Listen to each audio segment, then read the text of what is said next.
네, 여러분 토요일 아침입니다. 오늘 오래간만에 아주 맑은 날인데요. 오후에 또 비가 온다고 하는데 아무튼 오래간만에 맑은 하늘 보니까 좋네요. 어제 읽었던 말씀 이사야 21장 1절부터 17절까지의 말씀입니다. 어제 말씀은 바벨론에 대한 심판으로 시작하는데 사실 바벨론은 당대의 최고 강대국이었습니다.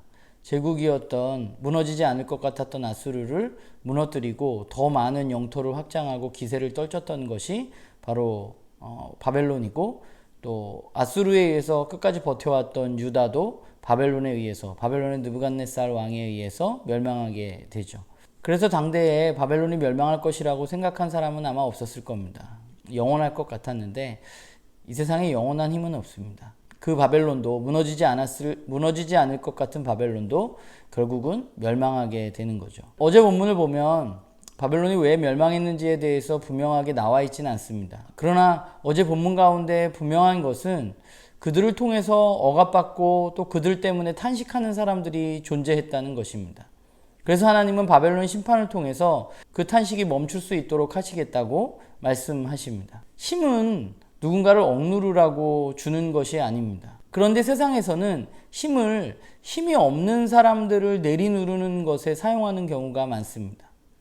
그런데 진짜 왕이신 하나님은 하나님이 가지신 능력으로 힘없고 약한 자들을 내리누르시는 분이 아니라, 하나님은 약한 자들의 탄식을 끊으시는 분, 약한 자들의 탄식을 듣고 그것을 멈추게 하시는 분이 바로 하나님이십니다. 사람들은 그 힘을 얻기 위해서 우상을 만듭니다. 우상을 만들고 내가 원하는 것을 얻죠. 그리고 내가 원하는 것의 가장 중요한 것 중에 하나가 바로 힘입니다. 어제 바벨론도 본문에 보면 바벨론이 멸망하게 되는 가운데 신상들이 깨어지는 일이 있을 것이라고 본문에 말씀하고 있죠. 사람들은 자신이 원하는 것을 얻기 위해서 우상을 만들고 신상을 세우는데 결국 그것이 나를 지켜주고 나를 온전하게 이끄느냐? 그렇지 못하다는 것입니다. 그래서 우리가 기억해야 할 것은, 나에게 힘이 있을 때, 그때 내가 원하는 대로 또는 일이 잘 풀려갈 때 그것의 근원이 어디서 나오는지에 대해서 우리가 좀 생각해 보아야 할 것 같아요. 우리는 끊임없이 기억해야 합니다. 그 힘의 근원이 하나님이시라는 사실을 우리는 기억해야 합니다. 어제 본문에 보면 이런 말이 나오죠. 파수꾼에게 와서 묻잖아요. 언제 이 밤이 끝나냐고. 그런데 파수꾼이 이렇게 대답하죠. 밤이 끝나고 아침이 오지만 또 밤이 올 것이라고 말합니다. 저는 어제 그 본문 보면서 좀 어렵긴 했는데, 그래서 제 개인적으로는 그게 우리가 살아가는 세상이라는 생각이 듭니다.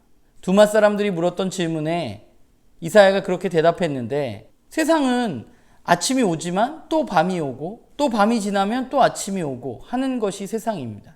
그런데 이사야가 그 두맛 사람에게 이렇게 말하죠. 그때 다시 와가지고 나에게 물으라고 말합니다. 세상은 그렇게 계속해서 흘러갑니다. 그런데 중요한 것은 무엇이냐면 그분께 우리가 계속해서 나가서 묻고 그분을 의지하고 살아가느냐 하는 것이 문제입니다. 왜냐하면 그 낮과 밤을 주관하시는 분이 결국 하나님이시기 때문입니다. 하나님을 아는 사람들은 그분이 진짜 주인이라는 사실을 기억하는 사람들입니다.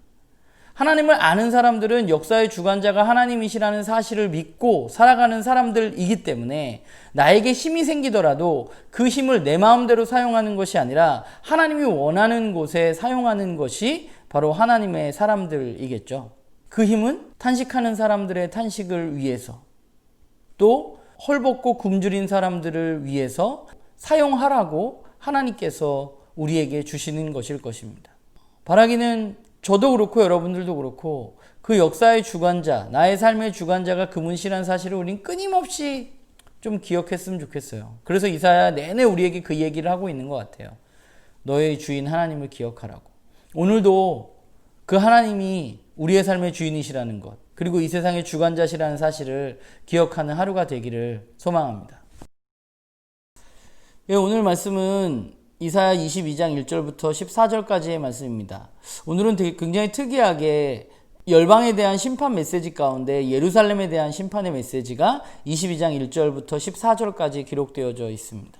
하나님은 하나님의 백성이라 그래서 예외를 두지 않으십니다. 그들도 정의롭지 못하고 공의롭지 못할 때 그 하나님의 백성인 이스라엘도 심판하시게 되는데, 오늘 본문을 보면서 예루살렘이 하나님에 의해서 심판을 당할 때 그들에게 어떤 일이 일어나는지를 좀 살펴보고, 또 그들은 어떠한 행동으로 그것을 벗어나려고 했는지 우리가 좀 살펴보았으면 좋겠습니다.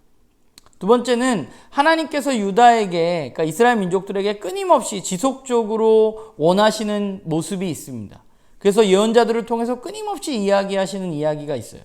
그게 무엇인지 우리가 좀 살펴보고, 그렇게 계속된 경고에도 불구하고 유다 백성들은 그들의 삶 가운데 어떠했는지를 우리는 좀 살펴보았으면 좋겠어요.